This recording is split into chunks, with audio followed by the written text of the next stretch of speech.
காலத்தினுடைய கட்டாயம் எங்கேயோ செல்ல வேண்டிய நான், எங்கேயோ இருக்க வேண்டிய நான் இங்க வந்துட்டேன். ஆனா இருக்கும் வரை நேர்மையாகவும் உண்மையாகவும் நாணயமாகவும் இருப்போம். தூற்றுவர்கள் தூக்கட்டும், அதை பத்தி கவலை கிடையாதுங்க. நம்முடைய பாதை, நம்முடைய இலக்கு அதுல தெளிவாக இருக்கின்றோம். வருகின்ற காலத்திலும் அப்படியே இருப்போம் என்று சொல்லி எல்லா நண்பர்களுக்கும் நன்றியை தெரிவித்துக் கொண்டேன். நன்றி, வணக்கம். பாரத் மாதா கி ஜெய். திராவிட முன்னேற்ற கழகத்தினுடைய வரலாறு நமக்கு தெரியும். சர்க்காரியா கமிஷனுடைய வழக்கும் வேறு வழக்குகளும் அவர்கள் மீது பாய ஆரம்பித்த பொழுது கலைஞர் கருணாநிதி அவர்கள் சொன்ன வாக்கியம் பாத்தீங்கன்னா, நேருவின் மகளே வருக, நிலையான ஆட்சி தருக. இது 1980 சொல்லப்பட்ட வாக்கியம். அதன் பிறகு விபி சிங் ஐயாவுடைய ஆட்சி கவிழ்ந்து, அது குறிப்பாக இந்தியா டுடேல வந்த ஒரு கட்டுரையின் அடிப்படையில ஜெயின் கமிஷன் ரிப்போர்ட்ல ராஜீவ்காந்தி அவருடைய படுகொலைக்கு ஏதோ ஒரு தூரத்துல கூட திமுகவுக்கு சம்பந்தம் இருக்கலாம் என்கின்ற யூகம் அந்த கட்டுரையில வந்த பொழுது காங்கிரஸ்காரங்க எல்லாம் ஒன்னா சேர்ந்து சப்போர்ட்டை வாபஸ் வாங்கணும்னு சொன்னாங்க. அன்னைக்கு அவர் ஆட்சி கவிழ்ந்தது, திமுக வெளியே போனாங்க. ஆனா மறுபடியும் திமுகவுக்கு காங்கிரஸ் தேவைப்பட்ட பொழுது 2004 அது அப்படியே மாத்தி சொன்னார். 1980 கலைஞர் ஐயா சொன்னது, நேருவின் மகளே வருக, நிலையான ஆட்சி தருக. நாங்க 2004 கலைஞர் ஐயா என்ன சொன்னார்னா, இந்திராவின் மருமகளே வருக, இந்தியாவின் திருமகளே வெல்க அப்படின்னா. திமுகவுக்கு இது புதிது கிடையாது. யாரையாவது ஒருவரை தொங்கி பிடிக்க வேண்டும். அவர்கள் எவ்வளவு மோசமாக இவர்களை நடத்தினாலும் கூட, இந்திய அரசியல்ல இவர்களுடைய கரைகள் அங்கங்கே இருந்தாலும் கூட, வேறு வேறு காலகட்டத்துல யாரோ ஒருவரை தொங்கி பவர்ல இருக்கணும், பவர் ஹங்கிரி ஒரு பார்ட்டியாக திராவிட முன்னேற்ற கழகம் மாறி இருக்கிறது கடந்த ஒரு 30-40 ஆண்டுகள். அதனாலதான் சமீபத்துல இந்தி கூட்டணி நடந்த பொழுது நமக்கு தெரியும், டிஆர் பாலு ஐயாவும் ஸ்டாலின் ஐயாவும் அந்த கூட்டத்தில் உள்ள இருந்தாங்க. நம்ம அனைவருக்கும் கூட தெரியும், குறிப்பாக north Indian news papers periodicals ரொம்ப அதிகமா அதை கவர் பண்ணியிருந்தாங்க. உள்ளே நிதிஷ்குமார் அவர்கள் இந்தியிலே பேசும்பொழுது மொழியாக்கம் கேட்கிறாங்க. மொழியாக்கம் செய்ய முடியாதுன்னு ஒரு பெரிய லெக்சர் நிதிஷ்குமார் ஐயா கிட்டத்தட்ட ஒரு 10-15 நிமிஷம் பேசுறாங்க. குறிப்பாக எப்படி ஆங்கிலம் இந்தியாவில் திணிக்கப்பட்டது, எப்படி ஹிந்தி 2வது வந்துச்சு, எப்படி இந்தி தான் இந்தியாவுடைய தேசிய மொழின்னா நிதிஷ்குமார் அவர்கள் பேச ஆரம்பிக்கும் பொழுது சத்தமே இல்லாம கேட்டுட்டு 2 பேர் வெளியே வர்றாங்க. ஏன்னா history is repeating it self. 1980 பார்த்தோம், 2004 பார்த்தோம், 2024 அதை பார்க்கிறோம். எப்படியாவது தொங்கி பிடித்து இந்த இந்தி கூட்டணியில இருக்க வேண்டும் என்கின்ற ஒரு பெரிய மாயையில திராவிட முன்னேற்ற கழகம் இருக்கிறாங்க. ஒருவேளை நிதிஷ்குமார் அவர்கள் இன்னும் ஒரு 10 நாள்ல தமிழகத்திற்கு வந்தா, திராவிட முன்னேற்ற கழகத்தினோடு இப்ப இருக்கக்கூடிய தலைவர் ஸ்டாலின் ஐயா என்ன சொல்லுவாங்கன்னா, நிதிஷ்குமார் அவர்களே வருக, போஜ்பூரி கற்றி தருக என்று சொல்லுவார். நிச்சயமாக அந்த அளவுக்கு தான் அரசியலை பொறுத்தவரை திராவிட முன்னேற்ற கழகத்தை 1980 44 ஆண்டுகள் பிரிச்சு பாத்தீங்கன்னா, இந்த 3 வாசகம் மட்டும்தான் திமுக என்கின்ற கட்சியை நமக்கு பிடித்து கொடுக்குது. சமீபத்துல OECD அமைப்பு ஒரு ஆய்வறிக்கை கொடுத்திருந்தாங்க. ஒரு சொசைட்டில, ஒரு சமுதாயத்துல கடைசி 10% பிறக்கக்கூடிய எக்கனாமிக் பர்சன்டேஜ்ல லாஸ்ட் 10% ஆஃப் an economy, அதுல பிறக்கக்கூடிய ஒரு குழந்தை நடுத்தர வாழ்க்கைக்கு வருவதற்கு எத்தனை நாட்கள் தேவைப்படுகிறது? Somebody is born in the last 10% economic percentile in a society, 50% வர்றதுக்கு எத்தனை நாள் ஆகுது? இந்தியாவிற்கு எழுதியிருந்தார்கள், இது நாட்கள் இல்லை, 7 தலைமுறை ஆகிறது. பின்லாந்துக்கு பாத்தீங்கன்னா 1 தலைமுறை, ஸ்வீடனுக்கு 2 தலைமுறை. குறிப்பாக இந்த குளோபல் சவுத்தில் இருக்கக்கூடிய நாடுகள் எல்லாமே 6 தலைமுறை 7 தலைமுறையில் இருக்கு. இந்தியாவை பொறுத்தவரை 7 தலைமுறை ஆகிறது. பாவர்ட்டி டிராப்ல இருந்து அந்த குழந்தை தப்பிக்கவே முடியாது. என்னதான் தப்பிக்கணும்னு ஒரு ஜெனரேஷன்ல ட்ரை பண்ணாலும் அந்த குடும்பத்துல யாருக்காச்சும் உடம்பு சரியில்லாம போகும், கேன்சர் வரும், 1 லட்சம் ரூபாய் செலவு பண்ண வேண்டி வரும், மறுபடியும் கீழே வந்துருவாங்க. மறுபடியும் கஷ்டப்பட்டு மேல வரணும்னு நினைச்சா ஒரு ஆக்சிடென்ட் ஆகலாம், ஒரு நேச்சுரல் டிசாஸ்டர் ஆகலாம், ஒரு வெள்ளத்துல வீடு அடிச்சுட்டு போயிடலாம், ஆடு மாடு காணாம போயிடலாம், மறுபடியும் கீழே வந்துருவாங்க. இந்த OECD ஆய்வறிக்கை பாத்தீங்கன்னா, குறிப்பாக பாவர்ட்டியில கீழ் இருக்கக்கூடிய 10% மேலே வருவதற்கான சாத்தியக்கூறுகள் இந்த உலகத்துல மிராக்கல் எக்கனாமிஸ்ல மட்டும்தான் நடந்திருக்கு. இன்னைக்கு நம்முடைய மோடி ஐயாவுடைய 9 ஆண்டு கால ஆட்சியை நாம் மைக்ரோஸ்கோபிக்க எக்ஸாமின் பண்ணோம்னா, we can safely say India is on the verge of breaking the poverty trap. இந்த poverty trap என்று சொல்லக்கூடிய அந்த வார்த்தையை, அதிலிருந்து தப்பிக்கவே முடியாது என்று சொன்ன அந்த விஷயத்தை இன்னைக்கு நாம உடைக்க ஆரம்பித்திருக்கின்றோம். சமீபத்தில் மோடி அவர்கள் அயோத்தியாவுக்கு போயிருந்த பொழுது மீரா என்கின்ற சகோதரி வீட்டுக்கு போயிருந்தாங்க. அந்த மீரா கிட்ட கேட்டாங்கன்னா, ஏன் உங்க வீட்டுக்கு வந்திருக்கேன் தெரியுமா, சொல்லுங்க அப்படி. மீரா அவர்கள், இல்ல நீங்க வர்றீங்கன்னு சொன்னாங்க, நீங்க வந்தது சந்தோஷம், ஏன் தெரியல. நம்முடைய கேஸ் அடுப்பு இல்லாதவங்களுக்கு நம்ம கொடுக்கிறோம். குறிப்பாக யாரு கேஸ் அடுப்பு இல்லையோ 2014 பின்பு கொடுக்க ஆரம்பிச்சிருக்கோம். அதுல 10வது கோடி கேஸ் அடுப்பு உங்க வீட்டுக்கு வந்திருக்கு. 10th crore connection. அதான் உங்களை பார்க்க வேண்டும் என்பதற்காக நான் வந்திருக்கேன். அப்ப யாராவது இவர் நம்முடைய பாரத பிரதமர் நரேந்திர மோடி அவர்களும் மீரா அவர்களும் பேசுற அந்த 7 நிமிஷம் வீடியோவை பாத்தீங்கன்னா, மீரா அவங்களுக்கு ரொம்ப ஆழமா கேட்பார்.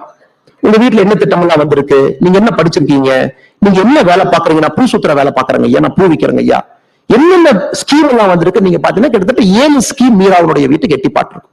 கரண்ட் வந்திருக்கும், கேஸ் அடுப்பு வந்திருக்கும், இந்த மாதிரி ஒரு ஸ்கீம் 7 ஸ்கீம் வந்திருக்கு. இன்னைக்கு மோடியினுடைய சாதனை என்னன்னாங்க, நம்முடைய நாட்டுல காம்போசிட்டா திட்டங்களை கொண்டு வந்து, காம்போசிட்டா ஒரு பாஸ்கெட்டா பாவர்ட்டி என்கின்ற இந்த வியாதியை அடிக்கக்கூடிய ஒரு தனித்திறமை வாய்ந்த ஒரு மனிதனாக மோடி இன்னைக்கு வந்திருக்காரு. Even hit it like anything, ஒரு ஹேமரை வச்சு அடிச்சா அது உடையும் அப்படிங்கிற மாதிரி. இந்த ஹாஃப் மெஷர் கிடையாது, தொடவி பார்க்கிறது கிடையாது, தொட்டு பார்க்கிறது கிடையாது, உரசி பார்க்கிறது கிடையாது. He is trying to break the concept of poverty trap. அதான் இந்த ஆட்சியினுடைய நம்முடைய மெம்பர்ஸ் இண்டிகேட்டர். ஒரு பக்கம் நான் பெருமையா சொல்லலாம், என்னுடைய நோட்ஸ் இருக்கக்கூடிய நான் பார்த்து ரொம்ப பெருமையா சொல்லலாம், நம்ம ஆட்சிக்கு வந்து பிறகு இவ்வளவு பண்ணிருக்கோம், இலவச கழிப்பறைகள் 11 கோடி கட்டியிருக்கோம், 11 மில்லியன் வீடுகள் கட்டியிருக்கோம், சிறு குறு விவசாயிகளுக்கு 11 கோடி பேருக்கு நம்ம 6000 ரூபாய் கொடுக்கிறோம், கிட்டத்தட்ட 20 லட்சம் கோடி ரூபாய் முத்ரா கடனா கொடுத்திருக்கோம். இதெல்லாம் பெரிய நம்பர்ஸ் உங்களுக்கு தெரியும். But the humanness behind that number, அந்த நம்பருக்கு பின்னாடி இருக்கக்கூடிய மனிதத்தன்மை, அதைத்தான் ஒரு பாரதிய ஜனதா கட்சியினுடைய தொண்டனாக, காரியகர்த்தனாக, ஒரு இந்தியனாக நான் பெருமைப்படுகின்றேன். நாட்டு நம்பர்ஸ் யாரு வேணாலும் பண்ணலாம். அந்த நம்பர்ஸுக்கு பின்னாடி இருக்கக்கூடிய ஹியூமனிட்டி, ஹியூமன்னஸ், ஒரு பாவர்ட்டியை நம்முடைய சமகாலத்திலே அடித்து ஒழிக்க முடியும் என்பதை காட்டியிருக்காங்க. எனக்கு வந்து சசிதரூர் பேசினாங்க, 1980 காங்கிரஸ் ஒரே கோஷம் எல்லா தேர்தல், ரொட்டி கப்படா மக்கான், தொடர்ச்சியா பேசுவாங்க. இது நாங்க ரோடு போடுவோம், சாப்பாடு கொடுப்போம், வீடு கொடுப்போம். 1980 80 பேசினாங்க, 90 பேசினாங்க, 2000 பேசினாங்க, 2010 பேசினாங்க. காங்கிரஸ் தோல்வி என்பது ஒரு வறுமை என்பதை எப்படி அதிலிருந்து மக்களை காப்பாற்றுவது என்கின்ற சிந்தனை இல்லாமல் ஆட்சி பண்ணிட்டு இருந்தாங்க. வேறு தலைவர்கள் தொட்டு பார்த்தாங்க, தொடங்கி பார்த்தாங்க. இது நம்முடைய 9 ஆண்டு காலத்தினுடைய மிக மிக முக்கியமான ஒரு சாதனையாக உங்கள் முன்னால் நான் வைக்க விரும்புகின்றேன். அதே நேரத்தில் இரண்டாவது பாத்தீங்கன்னா, மோடினா கேரண்டி. யாராவது ஒருத்தருக்கு நேரம் இருக்கு, 2019 நம்முடைய மேனிபெஸ்டோ நேரம் இருந்தா நீங்க படிச்சு பார்க்கணும். நான் சேலஞ்சே பண்றேன். திராவிட முன்னேற்ற கழகத்தினுடைய மேனிபெஸ்டோ ஒரு காப்பி 511 வாக்குறுதி நீங்க எடுத்துக்கங்க. 2019 பாரதிய ஜனதா கட்சியினுடைய மேனிபெஸ்டோ எடுத்து, பாரதிய ஜனதா கட்சியினுடைய மேனிபெஸ்டோ வெரி டெக்னிக்கலுங்க, சர்ஃபேஸ் மேனிபெஸ்டோ இல்லைங்க. எல்லா எலெக்ஷன் டைம்ல பாத்தீங்கன்னா அரசியல் கட்சிகள் சர்ஃபேஸ்ல எழுதுவாங்க. நாங்க வந்தா பாவர்ட்டியை ஒழிப்போம், வேர் இஸ் த நம்பர். நாங்க வந்தா பழங்குடியை பண்ணுவோம், வேர் இஸ் த நம்பர். நாங்க வந்தா விவசாயிகளுடைய வருமானத்தை பெருக்கும், இல்லைங்க.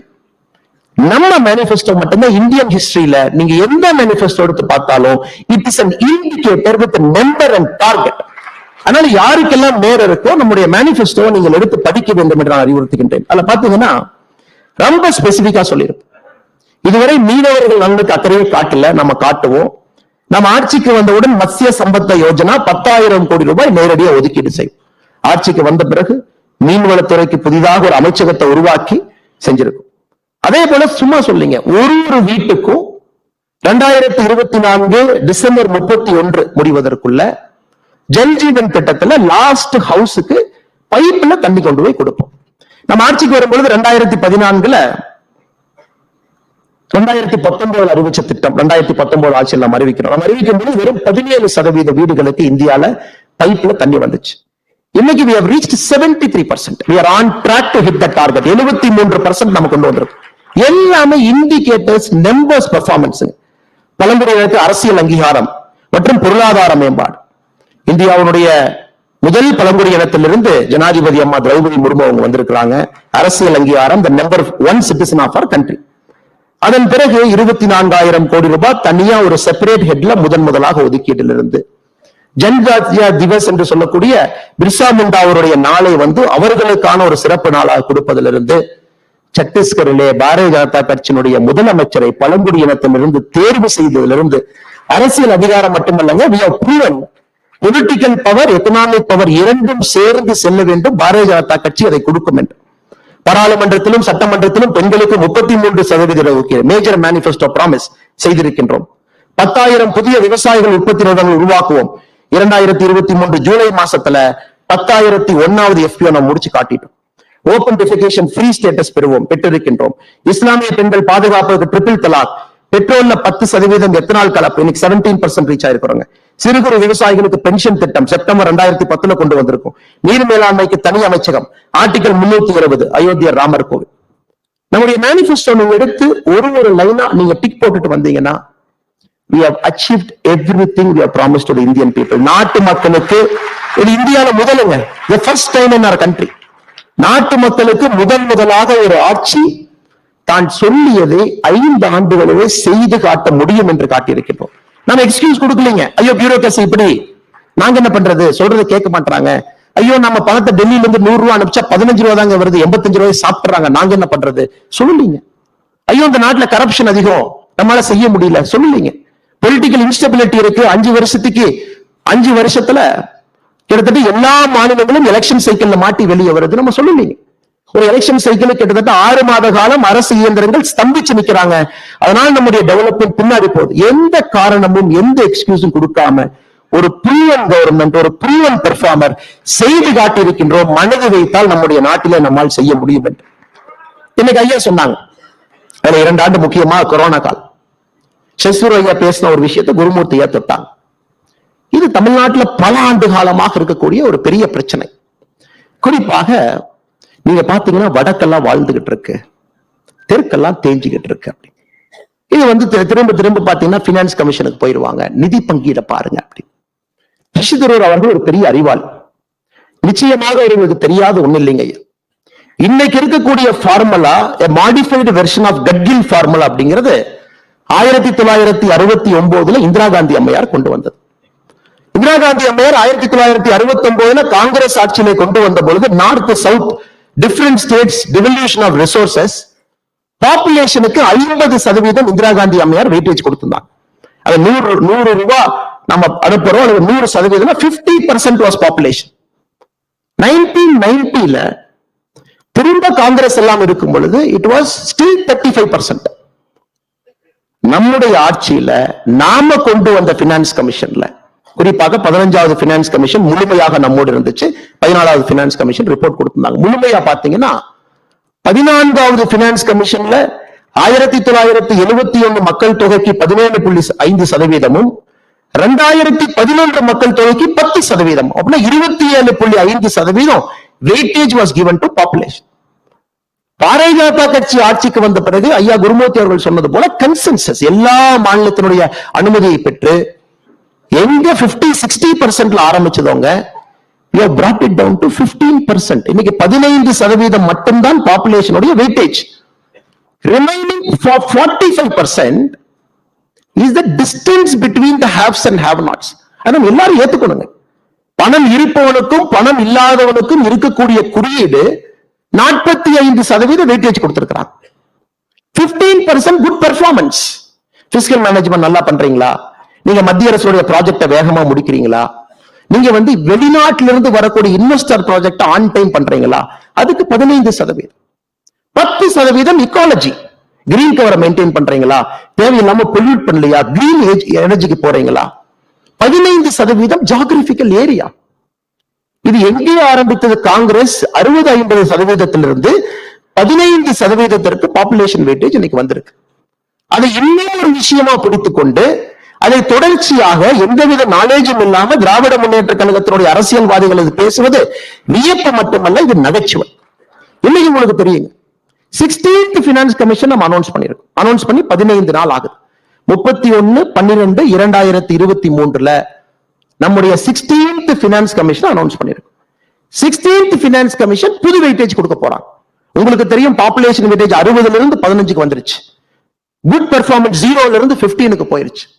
இப்ப குட் கவர்னன்ஸ் பக்கம் பாரதிய ஜனதா கட்சி நிற்கிறதா, காங்கிரஸ் நிற்கிறதா என்பதை நீங்கள் முடிவு செய்து கொள்ளுங்கள். கட்கில் ஃபார்முலா 1969 தேர்ட் பினான்ஸ் கமிஷன்ல ஆரம்பித்து கட்கில் முகர்ஜி ஃபார்முலாவா மாறுச்சு, மாடிஃபைடு கட்கிலா மாறுச்சு. இன்னைக்கு நம்ம நித்தி ஆயோக்ல வந்த பிறகு முறையாக மாநிலங்களுக்கு நிதி பகிர்வு. நிர்மலா சீதாராமன் அவர்கள் மிக சிறப்பா சொல்லி இருக்கிறாங்க. 6,23,00,000 டைரக்ட் டாக்ஸ் வந்துச்சுங்க, 6,97,00,000 நாங்க திரும்ப கொடுத்துட்டோங்க. இது ஒரு வாய்க்கால் சண்டையோ வம்பு சண்டையோ இல்லைங்க. எனக்கு ரொம்ப ஒரு கஷ்டமான வேலை, ஒரு அரசியல் தலைவராக, ஒரு இந்திய குடிமனாக இந்த சப்ஜெக்ட பேசும்பொழுதே உடம்பு மேல ஒரு கம்பளி பூச்சி ஊடுற ஃபீலிங்ல தாங்க நான் அதை பேசுறேன். ஏதோ ஒரு வாய்க்கால் சண்டை வம்பு சண்டையை போல நார்த் இந்தியா எப்படி, அங்க பாருங்க பீகார் எப்படி, தமிழ்நாடு எப்படி. நம்ம அனைவரும் இந்த அரங்கத்தில் இருக்கக்கூடிய நம்ம அனைவருமே ஒரு பெருமையாக இருக்கக்கூடிய தமிழர்கள். அதை தாண்டி இந்தியாவை நேசிக்கக்கூடிய முதன்மையாளர்கள் தான் அந்த அரங்கத்தில் நாம் இருக்கும். நேஷன் ஃபர்ஸ்ட், கண்ட்ரி ஃபர்ஸ்ட் நம்ம ஒருங்கிணைச்சு உட்கார வச்சோம். இன்னைக்கு இதே யோகிஜி அவர்கள் ஒரு கேள்வி கேட்கிறாங்க. தமிழ்நாடுனுடைய லேபர் ரெஜிஸ்ட்ரேஷன் போர்டுல 25 லட்சம் மைக்ரண்ட் லேபரை பதிவு பண்ணிருக்காங்க. அபிஷியலி கவர்மெண்ட் ஆஃப் தமிழ்நாடு 25 லட்சம் மைக்ரண்ட் லேபரர்ஸ் பதிவு டேட்டா வச்சிருக்காங்க. அன்அபிஷியலி உங்களுக்கு தெரியும் அது 40 லட்சத்தை தாண்டி இருக்கும்.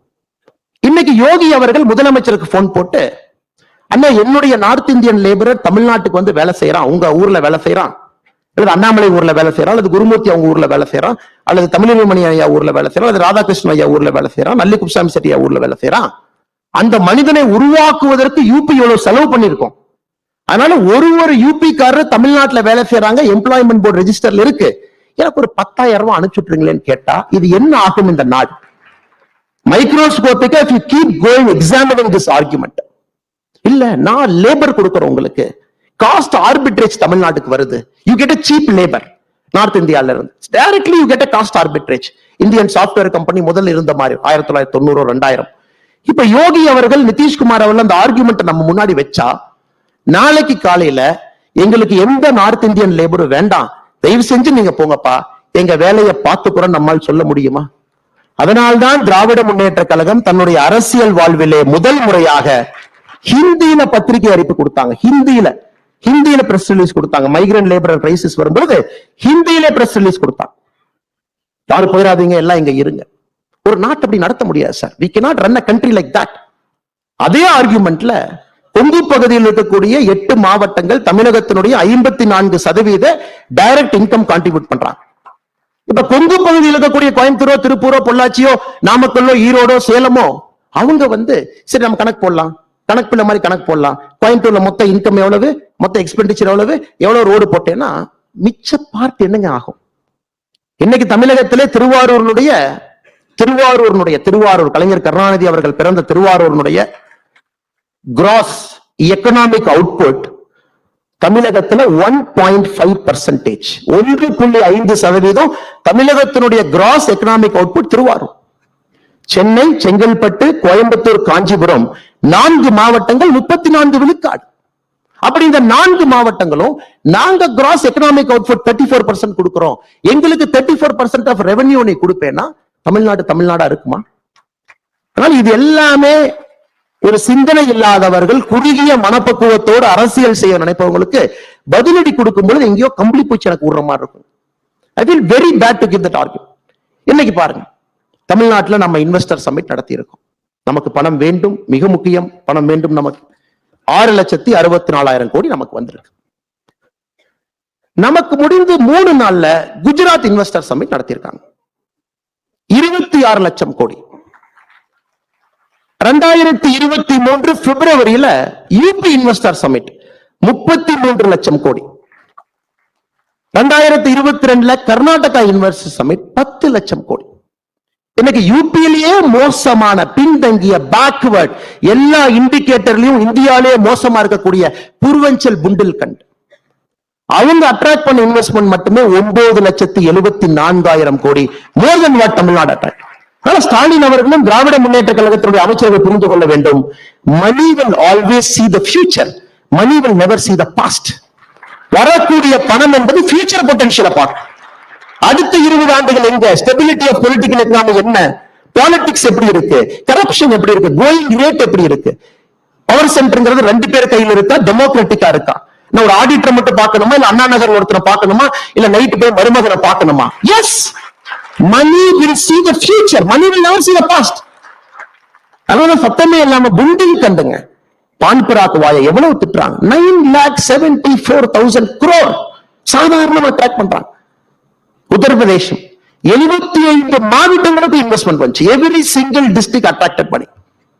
நெப்போலியன் போனாப்பட்ட அருமையா சொல்லுவாரு, never wake up China. China எழுப்பி விட்டுறாதீங்க. Once China wax up, the world will tremble. நான் சொல்றேங்க, never wake up UP. One UP wax அப், நம்ம ஜிங்கோயிஸ்டிக்கா தமிழனா சொன்னா ஓ தமிழ்நாடு சம் ட்ரபிள். இந்தியனா சொன்னா once UP wax up it will power India. 23 கோடி மக்கள் அவங்க கிராஸ் என்ரோல்மெண்ட் ரேஷியோ 36% இருக்கிறாங்க. If they hit 40%, southern states மொத்த எஜுகேஷன் அவுட்புட் யூபி மட்டும் கொடுக்கும். சசி தரூர் சொன்ன ஆர்குமெண்ட் நான் கவுண்டர் பண்றேன். I am just reversing it.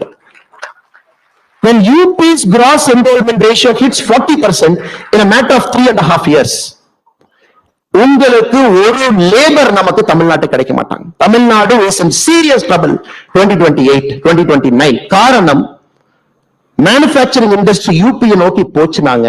we are in serious trouble. அதை நோக்கி நம்ம அரசியல் பயணிக்கிறத இல்ல. இன்னும் நார்த் சவுத் பேசணும் சத்தமே இல்லாம. எங்க 2016 வரைக்கும் உத்தரப்பிரதேசனுடைய மொத்த மருத்துவக் கல்லூரி 12ங்க. மொத்த மருத்துவக் கல்லூரி 12ங்க. 23 கோடி மக்கள் 12 மருத்துவக் கல்லூரியில போய் படிச்சாங்க. கடந்த 4 ஆண்டுகள்ல உத்தரப்பிரதேசல புதிதாக உருவாக்கப்பட்டிருக்கக்கூடிய மருத்துவக் கல்லூரி 32.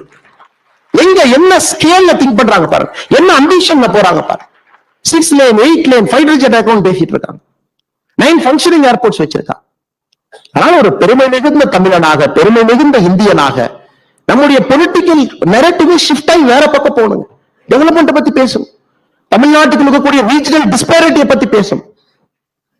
7 மாவட்டங்கள் பிலோ 2% எக்கனாமிக் அவுட்புட்ல இருக்கு, அதை பத்தி பேசணும். தமிழ்நாட்டில் 11 மாவட்டங்கள் சராசரியாக லேபரை வெளியே அனுப்புறாங்க, லேபர் உள்ள வரல, அதை பத்தி பேசணும். ராமநாதபுரத்தில் இன்னைக்கு போனாலும் பெண்கள் ஒரு வண்டியில 6 குடத்தை வச்சு இழுத்துக்கிட்டு போயிட்டு இருக்காங்க, தண்ணிக்காக சீதனமா கொடுக்கறாங்க. அதை பத்தி பேசணும். 2014 மோடி அவர்கள் வந்த பிறகு திராவிட மாடல் அரசு இருக்கக்கூடிய மண்ணுல 55 லட்சம் குடும்பத்திற்கு முதலாக கழிப்பறை மோடி கட்டி கொடுத்திருக்காரு, அதை பத்தி பேசணும். அதை விட்டு விட்டு சும்மா வடக்கு தெற்கு எத்தனை நாளைக்கு? We have seen the power shift, global power shift பத்தி குருமூர்த்தி சொன்னாங்க. We are seeing a global power shift. We are seeing a power shift within the country. இன்னைக்கு தமிழ்நாட்டுல டிபேட் என்ன, யூபி நம்மளை முந்திட்டாங்களா இல்லையாப்பா, அது கேட்டு சொல்லுப்பா. உடனே பினான்ஸ் மினிஸ்டர் பெரிய ஒரு அறிக்கை கொடுக்கிறார் தமிழ். இல்லைங்க, யூபி முந்தின கிட்ட இருக்காங்க, பட் நாங்க தான் முன்னாடி இருக்கோம். இதுதான் டிபேட். ஏங்க எங்க இருந்த யூபியை எங்க கொண்டு வந்து நிறுத்திருக்காங்க? பொலிட்டிக்கல் வில், ஒரு கிளீன் கவர்மெண்ட், ஒரு விஷன். 3 விஷயம் மட்டும்தான். 3 இருந்தால் எந்த மாநிலம் எல்லா மக்கள் தானுங்க, எல்லா ஹியூமன் பொட்டன்ஷியல், எல்லாரும் labour. All the need is a good education and a stable law and order. அவ்வளவுதான். ஒரு பிரைவேட் கார பணத்தை போட்டானா இவ்வளவு பேசுறாங்க இல்லைங்க. நம்முடைய நகரத்தார் கம்யூனிட்டி, செட்டியார் அவங்க கம்யூனிட்டி வாரணாசியில இத்தனை ஆண்டுகளாக அவங்களுடைய இடத்தை ஒருத்த கப்ஜா பண்ணி வச்சிருந்தான். நீங்க UPA 1 UPA 2 இருந்தீங்க. அது எவ்வளவு மகத்துவான இடத்துக்கு யாராச்சும் போய் ஒரு பெட்டிஷன் கொடுத்தீங்க, இடத்தை கொடுங்க. அதுக்கு ஒரு யோகி புல்டோசர் எடுத்துட்டு வந்து இடத்தை இடிச்சு தமிழ்நாட்டை சார்ந்த நகரத்தார் செட்டியாரை கொடுத்து ஐயா மறுபடியும் ஒரு மண்டபம் கட்டிக்கன்னு சொல்ல வேண்டிய நிலைமை யோகி அவர்களுடைய காலத்துல. ஆனா இன்னைக்கு தமிழ்நாட்டினுடைய பிரச்சனைங்க, இன்னைக்கு தமிழகத்தினுடைய பிரச்சனையாக நான் பார்ப்பது நீட்லெஸ் ஜிங்கோயிசம். நீட்லெஸ் ஜிங்கோயிசம் தேவையே கிடையாது, தேவையே கிடையாது. எதுக்குங்க ஜிங்கோயிசம்? எதற்கு திராவிட முன்னேற்ற கழகம் ஜிங்கோயிசத்துல இருக்கணும்? நேற்று ஒரு விஷயம் சொல்லியிருந்தேன். ஆர்டிபிஷியல் இன்டெலிஜென்ஸ் தமிழ்நாட்டு ஸ்கூல்ல கொண்டு வந்துட்டோம் திராவிட மாடல் அரசு. நான் சும்மா ஒரு ரிப்ளை போட்டேன் ட்வீட்ல. முதலமைச்சர் அவர்களே, மரியாதையோடு சொல்லுகின்றேன், வணக்கத்தோடு சொல்லுகின்றேன். ஆர்டிபிஷியல் இன்டெலிஜென்ஸ் CBSE புரோகிராம்ல மத்திய அரசு கொண்டு வந்து 3 வருஷம் ஆகுது. மைக்ரோசாப்டோட கையெழுத்து போட்டு 3 வருஷம் ஆகுது. இன்னைக்கு தான் நீங்க விழிச்சிருப்பீங்களா? அதுக்கு இன்னைக்கு தமிழக அரசு ஒரு செய்தி குறிப்பு கொடுக்குறாங்க, ஒரு பெரிய செய்தி குறிப்பு அட்டாக் பண்ணி நீங்க கொடுத்தீங்க. பெரியார் அவர்கள் 1920 அண்ணா யூனிவர்சிட்டியில போய் கம்ப்யூட்டரை பார்த்தாரு. அப்புறம் பெரியார் அவர்கள் அண்ணா யூனிவர்சிட்டியில போய் கேட்டாரு. அவருடைய பிறந்த நாளை சொன்னோன்னே அந்த கம்ப்யூட்டர் சொல்லுச்சு, ஐயா உங்க பிறந்த நாள் சனிக்கிழமைன்னு சொல்லுச்சு. அந்த அளவுக்கு வளர்ந்த ஒரு மாநிலத்தை பத்தி நீங்க பேசுறீங்களா? நான் ரிப்ளை போட்டேன், ஐயா IAS ஆஃபீஸருக்குலாம் சம்பளம் கொடுக்குறீங்க, யாரோ டைப்ல அடிக்கிறாங்க, கொஞ்சம் அறிக்கையை கரெக்டா டைப் படிங்க. 1920 எங்கேயும் பெரியார் வந்தாரு, அண்ணா யூனிவர்சிட்டிக்கு போனாரு, எங்கேயும் கம்ப்யூட்டர் வந்துச்சு. 2வது பெரியார் அவர்கள் பிறந்தது புதன்கிழமை, சனிக்கிழமை இல்லைங்க ஐயா. கம்ப்யூட்டர் தப்பா சொல்லுச்சா, பெரியார் தப்பா சொல்லுச்சா? உடனே முதல் முறையாக தமிழக அரசு என்ன பார்க்கிற அறிக்கைக்கு திருச்சி அறிக்கை வர்றாங்க 2 மணி நேரத்தில். 1970 போனாரு. இவ்வளவுதாங்க எனக்கு தமிழ்நாடு பாலிடிக்ஸ். இவ்வளவுதான் சார், இவ்வளவுதான் சார் நம்ம இருக்கோம், இவ்வளவுதான் சார் இருக்கும். நம்ம debate and maturity and discussion எல்லாமே இந்த லெவல்ல முடிஞ்சிச்சு சார். இதை தாண்டி நம்ம மேல போறது இல்ல சார். அரசியல் கட்சிகள் இதுக்குள்ளேயே தான் இருக்கு. பங்காளி கட்சின்னு ஒருத்தர் சொல்றாரு, பங்காளி கட்சினா உங்களுக்கு தெரியும் இல்ல? அண்ணாமலை அவர்கள் தர்மபுரியில வந்து சொன்னாரு, மோடி அவர்களே தமிழ்நாட்டுல வந்து இருந்தா தமிழ்நாட்டுல எல்லா நிகழ்ச்சியிலும் மோடி அவர்கள் காலையிலிருந்து நைட் வரைக்கும் உட்கார்ந்து இருந்தா தமிழ்நாடு அதிக இன்வெஸ்ட்மெண்ட் ஈர்த்திருக்கும். நான் பங்காளி கட்சியை கேட்கிறேன், நீங்க மோடி கூப்பிட்டீங்களா? மோடி இன்விடேஷன் நாங்க கூட்டிட்டு வர்றோம். இதே இன்வெஸ்டர் உங்களுக்கு பையனுக்கு விளம்பரம் வேணும், உங்க போட்டோ வேணும், மோடி அவர்கள் இன்விடேஷன் இந்தியன் இன்வெஸ்டர் சமிட் நடத்தலாம், கவர்மெண்ட் ஆஃப் இந்தியா பார்ட்னர் பண்ணுங்க, நாம எல்லாம் சேர்ந்து நடத்தலாம். மோடி அவர்களை நாங்கள் கூட்டிக் கொண்டு வந்து உட்கார வைக்கின்றோம். தமிழக மக்களுக்காக மோடி ஐயா வருவாங்க. பங்காளி கட்சி அவங்க பேசுறதுக்கு முன்னாடி படிக்கணும். They should read. என்ன சப்ஜெக்ட் நடக்குது?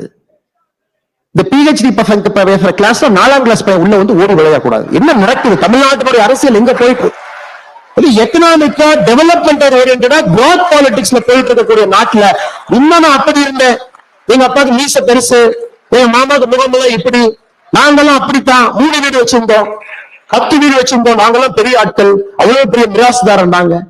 ஸ்டார்ட் அப் பையன் கிழிஞ்ச பேண்ட போட்டு $1 பில்லியன் அடிச்சுட்டு இருக்கோம். அதை பத்தி பேசுங்கன்னா நாங்க 1970 எவ்வளவு பெரிய வீடு கட்டிவோம் தெரியுமா? அப்படியே 100 ஏக்கர்ல பண்ணையம் பண்ணது. மிராசுதாரர் வெர்சஸ் ஒரு லேண்ட் டெனன்ட் பேசக்கூடிய வார்த்தைய தமிழ்நாட்டு அரசியலே பேசிக் கொண்டிருக்கின்றோம். இன்னைக்கு சசி தரூர் அவர்கள் பேசும்போது இன்னொரு விஷயத்தை குறிப்பிட்டார். குறிப்பாக அவர் 2006 ஐநா சபையினுடைய செக்ரட்டரி ஜெனரல் தேர்தலுக்கு போட்டியிட்ட பொழுது தோல்வி அடைஞ்சார். பன் கி மூன் கொரியன் கேண்டிடேட். இதை பத்தி சசி தரூர் அவர்கள் நீளமான ஒரு கட்டுரை எழுந்தாங்க. நான் ஏன் தோல்வி அடைந்தேன் ஒரு கட்டுரை, அதை நீங்க படிக்கணும். எப்படி இந்தியா மாறி இருக்கிறது என்பதற்கு சசி தரூர் அவர்கள் ஓபன் மேகசின் எழுதின Why did I lose the 2006 United Nations General Secretary election? அதுல 3 பாயிண்ட் சொல்றாரு. ஐயோ எல்லாம் காங்கிரஸ்ல வந்து சவுத் கோஆபரேஷன்ங்கிறாங்க. டன்சானியாவே நமக்கு ஓட்டு போடல. நான் போய் கேட்டேன் டன்சானியாட்ட ஏயா ஓட்டு போல எலெக்ஷன் தோத்ததுக்கு அப்புறம். டன்சானியா சொன்னாங்க இல்ல எங்க பழைய பிரசிடென்ட் ஜூலியஸ் நைரேரே அவங்க வந்து மன்மோகன் சிங்க்கு ரொம்ப க்ளோஸா இருந்தீங்க, நீங்க ஓவர் க்ளோஸ் ஆயிட்டீங்க எங்களுக்கு.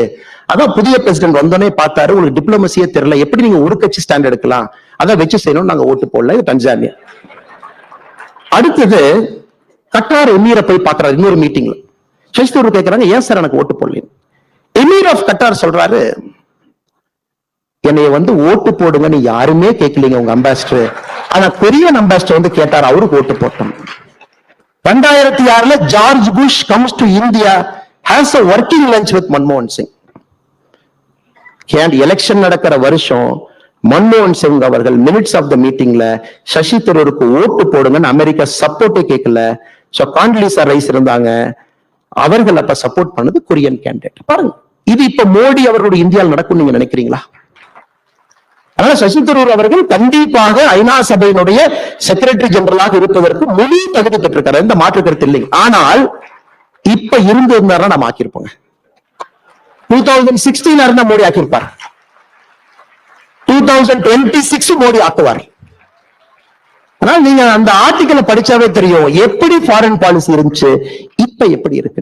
திரும்ப இந்த வட சொல்ற கடை தான் அதிகமா இருக்கு. நார்த் சவுத் நிதி பகிர்மானம் இல்ல, இப்படி பண்ணிட்டாங்க, பாப்புலேஷன் வச்சு கொடுக்கறாங்க. பாப்புலேஷன் வச்சு கொடுக்க ஆரம்பிச்சதே நீங்க தானுங்க, கட்கில் ஃபார்முலாவை கொண்டு வந்ததே நீங்க தான். இன்னைக்கு பீகார், இப்ப பீகார்ல சமீபத்தில் ஒரு ஆய்வறிக்கை படிச்சுங்க, வேற மாநிலத்துல என்னெல்லாம் பேசுறாங்க அப்படி. சோ பீகார்ல ஒரு நியூஸ் பேப்பர் ரொம்ப இன்ட்ரெஸ்டிங்கா ஒரு எக்கனாமிக் அனாலிசிஸ் போட்டிருந்தாங்க. நேரு அவர்கள் கம்பல்சரியா நார்த் இந்தியன் ஸ்டேட்ஸுக்கு ஃப்ரைட் ஈக்குவலைசேஷன் பாலிசி போட்டார்.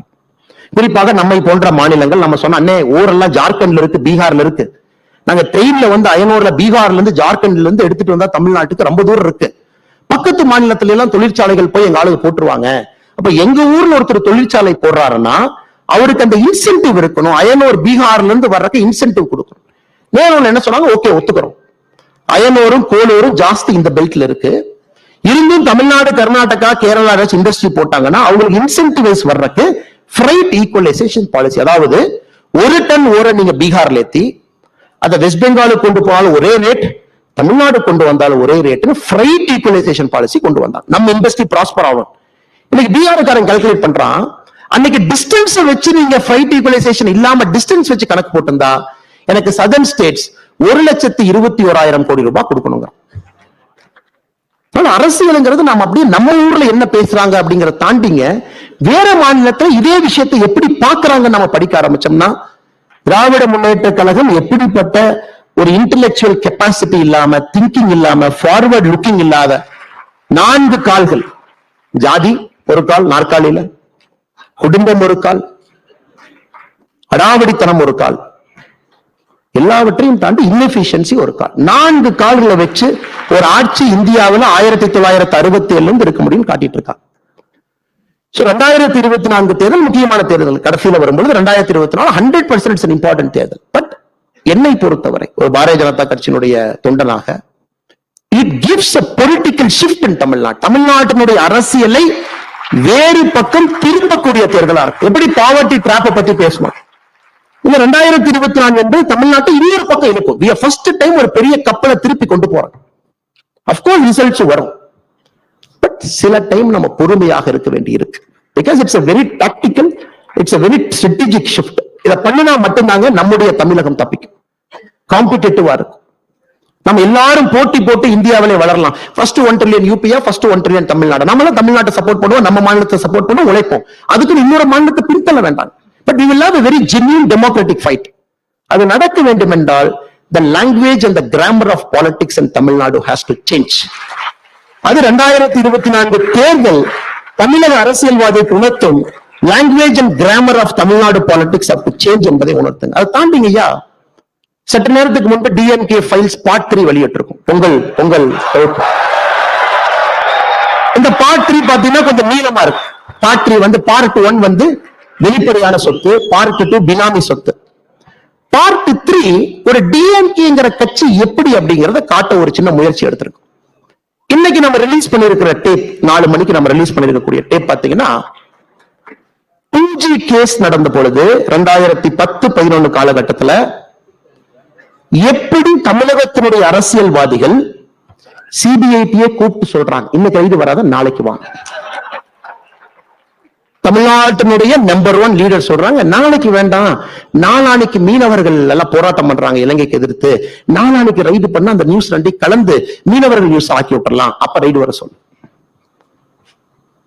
எப்படி மக்களை முட்டாளாக்குவதுன்னு அரசியல்வாதிகள் பேசுறாங்க. தமிழ்நாட்டு மக்களுக்கு இந்த மாதிரி நம்ம நியூஸ் கொடுத்தா இப்படி தாய் அவன் ஏத்துக்குவான். சோ பார்ட் 1 இன்னைக்கு ரிலீஸ் பண்ணிருக்கிறோங்க. டிஆர் பால் அவர்களும் தமிழ்நாட்டினுடைய சீனியர் இன்டெலிஜென்ஸ் ஆபீசர் பேசின டேப் இன்னைக்கு ரிலீஸ் பண்ணிருக்கோம். 11 டேப்புகள் ரிலீஸ் பண்ண போறோம். இது குறிப்பாக எந்த அளவுக்கு தமிழக அரசியல்ல திமுகவினுடைய பொலிட்டிக்கல் ஃபேப்ரிக்கை காட்டணும். பெரிய ரிஸ்க் தாங்க, we are taking that risk. இதை காட்டணும். நிறைய நேரத்தில் பாத்தீங்கன்னா கொரில்லா தாக்குதல் நடத்த வேண்டி இருக்கு, ஸ்ட்ரைட் ஃபார்வர்ட் இருக்கு, இது கொரில்லா அட்டாக் தான். காரணம் இதை காட்டணும், மக்களுக்கு புரியணும். சீஃப் செக்ரட்டரியும் இன்டெலிஜென்ஸ் சீஃப் என்ன பேசினாங்க நீ கேட்கணும், இட் வில் கம். சீஃப் மினிஸ்டருடைய பர்சனல் செக்ரட்டரியும் 2G ராஜா என்ன பேசினாங்க, you should listen. TR Baalu அவர்களும் சிபிஐ டைரக்டர் என்ன பேசினாங்க, you should listen.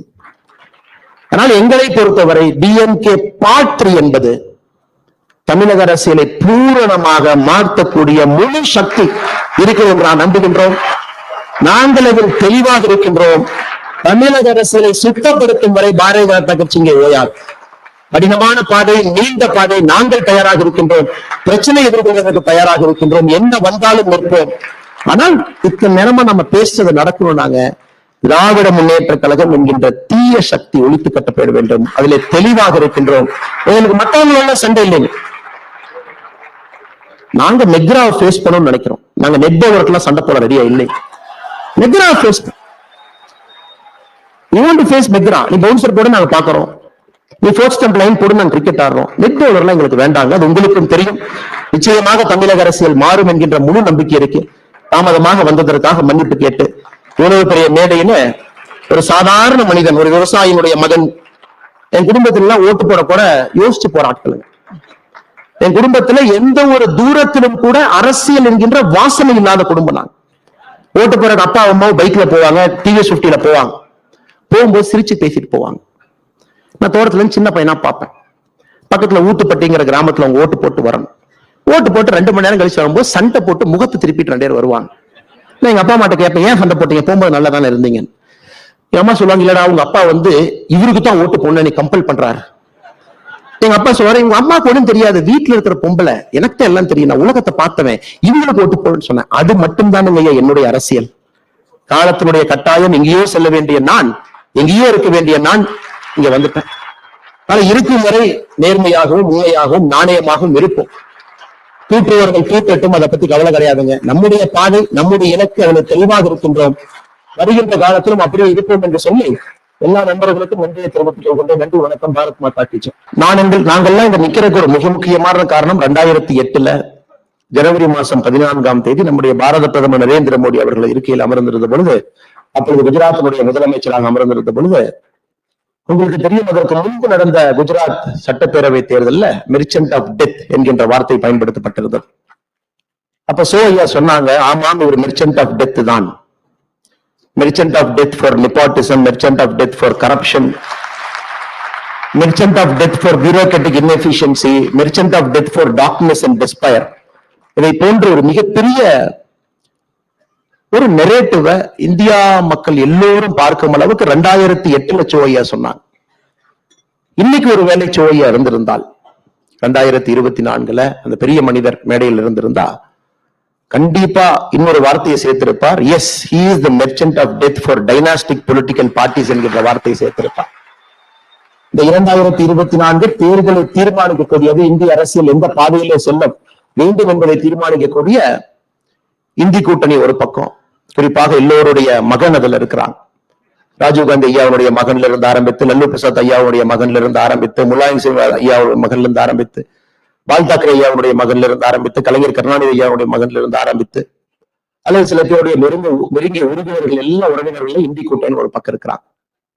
இன்னொரு பக்கம் அரசியல் எப்படி இருக்க வேண்டும், தி பியூரிட்டி ஆஃப் பாலிடிக்ஸ், ஒரு ஜனநாயகம் எப்படி இருக்க வேண்டும், ஒரு அரசியல் எல்லோரும் எல்லா இடத்திற்கும் செல்லணும், மக்களுடைய அன்பும் ஆதரவும் எப்பொழுதும் இருக்கணும், ஒரு இன்டர்னல் டெமோக்ரஸி ஒரு கட்சியில் இருக்கணும், அந்த கட்சி ஒரு நாட்டை ஆளும் பொழுது மட்டும்தான் அந்த நாடு நிரந்தரமாக ஒரு வளர்ச்சி பாதையில் இருக்க முடியும் என்று காட்டக்கூடிய பாரதிய ஜனதா கட்சி ஒரு பக்கம். அது 2024 தேர்தலில் 2 அணிகளும் கூட மக்கள் மன்றத்தில் நின்று கொண்டிருக்கின்றோம். எனக்கு முன்பு பேசிய சசி தரூர் ஐயா, நான் PhD காலேஜ் ஆஃப் டெக்னாலஜியில் இன்ஜினியரிங் மாணவனாக இருக்கும் பொழுது ஆடிட்டோரியத்தில் அமர்ந்து அவருடைய பேச்சை கேட்டேன். அப்ப அவருடைய பேச்சு ரொம்ப கவர்ந்தது. ஒரு கேள்வி கேட்பதற்கு ஒரு வாய்ப்பு, மைக் எடுத்து கேள்வி கேட்ட சசி தரூர் ஐயாட்ட. கண்டிப்பா நீங்க மறந்துருப்பாருங்க, அப்ப எனக்கு ஒரு 19-20 வயசு இருந்திருக்கும். நிறைய பேர் இருந்தாங்க, 5000-6000 பேர் இருந்தாங்க. தரூர் ஐயாட்ட கேட்ட, ஐயா உங்களுக்கு பிடித்த புத்தகம் எதுன்னு. அவர் ரொம்ப ஸ்மார்ட், கிரேட் டிபேட்டர், அவ்வளவு ஈஸியா அவரை மடக்க முடியாது. என்ன சொன்னாரு, எனக்கு பிடித்த புத்தகம் வந்து டிக்ஷனரி அப்படின்னாரு. ஆனா இன்னைக்கு ஐயா இருந்திருந்தால் இதை குறிப்பிட்டு சொல்ல வேண்டும் என்று நினைத்திருந்தேன். இன்னைக்கு அவங்க கிளம்பிட்டாங்க. ஆனா குருமூர்த்தி ஐயாவை நாம் கட்டாயம் பாராட்டி ஆக வேண்டும். காரணம், இந்த துக்ளக் விழாவை வித்தியாசமா யோசிச்சிருக்கிறாங்க. காங்கிரஸ் கட்சியிலிருந்து, இந்தி கூட்டணியிலிருந்து, குறிப்பாக ஒரு சென்சிபிளான ஒரு பொலிட்டிக்கல் பர்சன் அங்க இருக்கக்கூடிய, என்னதான் நம்முடைய கருத்து வேறுபாடுகள் இருந்தாலும் கூட எப்பொழுதும் இந்தியா ஃபர்ஸ்ட், இந்தியா முதன்மை என்று வைக்கக்கூடிய சசி தரூர் அவர்கள் மீது மிகப்பெரிய மதிப்பும் மரியாதையும் வைத்திருக்கக்கூடிய ஒரு மனிதர் நானும் இங்க இருக்கின்றேன். அவர் ஒரு பக்கம் அழைத்து, இன்னொரு பக்கம் பாரதிய ஜனதா கட்சியிலிருந்து என்னையும் அழைத்து, இருவருக்கும் நேரத்தை கொடுத்து பேச வேண்டும் என்று ஒரு சம வாய்ப்பு உருவாக்கினார். காலத்தினுடைய கட்டாயம். இன்னைக்கு தி வர்ஸ்ட் வின்டர் ஸ்கெட்யூல் இன் டெல்லி இன்னைக்கு நடந்துச்சுங்க. 95% விமான டிஸ்ட்ரப்ஷன், 180க்கும் மேற்பட்ட விமானங்கள் கேன்சல். இதுவரை டெல்லி பார்க்காத ஒரு டிஸ்ட்ரப்ஷன் இன்னைக்கு நீங்க ட்விட்டர்ல பாத்தீங்கன்னா இண்டிகோ வந்து குளோபல் ட்ரெண்டிங்ல இருக்கு. இன்னைக்கு ஒரு தனியார் விமானத்தினுடைய பேர் கரெக்டா அது இன்னைக்குன்னு பார்த்து நடக்க வேண்டி இருந்துச்சு. அதே நேரத்தில் நம்முடைய பாரத பிரதமர் நரேந்திர மோடி ஐயா, முருகன்ஜி அவங்க வீட்டுல அவராக வந்து பொங்கல் பானையில பொங்கல் வைத்து நீங்க பார்த்திருப்பீங்க. அந்த அற்புதமான காட்சியம் இன்று காலை டெல்லியில் நடந்துச்சு. அதனால் தாமதமாக வந்ததற்கு என்னுடைய மன்னிப்பை கோரிக்கொண்டு, என்னையும் மீறி இது நடந்து விட்டது என்று சொல்லி, ஐயா குருமூர்த்தி அவர்கள் மிக முக்கியமான காலகட்டத்தில் துக்ளக கையில் எடுத்திருக்காங்க. சோ ஐயாவுடைய காலத்துல குட் கவர்னன்ஸ்னா என்னன்னு மைக்ரோஸ்கோப் போட்டு தொலைட்டு இருந்தார் சோ ஐயா. இந்தியாவில் எங்கேயாச்சும் குட் கவர்னன்ஸ் கிடைக்குமா, அதை நாம் படம் பிடித்து காட்ட முடியுமா, நல்ல அரசியல் இருக்கான்னு ரொம்ப கஷ்டப்பட்டு சோ அவர்கள் தேடினாங்க. ஐயாவுடைய கடைசி காலகட்டத்தில் ஒரு நரேந்திர மோடி அவர்கள் சோ ஐயா கிடைச்சாங்க. அது ஒரு பேரோமீட்டரா, பெஞ்ச் மார்க்கா வைத்து இந்திய அரசியல சோ ஐயா ஆராய முடிந்தது. அப்ப இருந்த நம்முடைய சேலஞ்சஸ் வேறுங்க. குறிப்பா இந்தியாக்குள்ளேயே சேலஞ்சஸ் அதிகமா இருந்துச்சு. இன்னைக்கு குருமூர்த்தி ஐயாவுடைய காலம், துக்ளக்குடைய ஆசிரியர் கையில் எடுக்கும் பொழுது கம்ப்ளீட்லி டிஃபரெண்ட் சேலஞ்ச். ஒரு குளோபல் அவுட்லுக் இருக்கக்கூடிய நாடு, மெயின் எனிமீஸ் நமக்கு வெளியே இருக்காங்க, உள்நாட்டிலே வேறு விதமான நரேட்டிவ், அதெல்லாம் தாண்டி குட் கவர்னன்ஸ் நம்முடைய இந்திய நாட்டிலே நடத்தி காட்ட முடியும் என்கின்ற காலத்துல அவங்க ஆசிரியரா இருக்கிறாங்க. அதனால் இரண்டும் வேறு வேறு துருவங்களாக இருந்து இன்னைக்கு ஐயா அவர்கள் துக்ளக் அதே ஒரு சீரிய ஒரு பாதையில் எடுத்துட்டு போறாங்க. அவர்களுக்கும் இந்த நேரத்துல என்னுடைய வாழ்த்துக்களை எல்லாம் தெரிவித்து, தொடர்ந்து துக்ளக் நம்மை ஊக்கப்படுத்தட்டும், நல்ல விஷயங்களை கொண்டு வரட்டும். நியூஸ் பேப்பர் எல்லாம், பீரியாடிக்கல்ஸ் எல்லாம் வணிகமயமாகும் பொழுது துக்ளக் மட்டும் துணிவாக நிற்கிறது, வணிகம் எனக்கு தேவையில்லை என்று. துணுக்குகளும் கிசுகிசுகளும் எந்தவித ஆதாரமும் இல்லாத செய்திகளை தான் மக்கள் விரும்பி படிப்பாங்கன்னு ஒரு பக்கம் நியூஸ் மீடியா இருக்கும் பொழுது, அதெல்லாம் எதுவும் தேவையில்லை துக்ளக்னுடைய வாசகர்களுக்கு. உண்மையும் நேர்மையும் கலந்து கொடுத்தால் என்னுடைய வாசகன் எப்பொழுதும் படிப்பான் என்கின்ற பாதையில துக்ளக் போயிட்டு இருக்குங்க. அதனால இந்த துக்ளக்கை வாழ வைப்பது நம்ம ஒவ்வொருடைய கடமையாக நான் கருதுகின்றேன். இதைத்தான் ஐயா நான் பேசியிருக்கக்கூடிய தலைப்புக்கு நான் வந்து விடுகின்றேன். இன்னைக்கு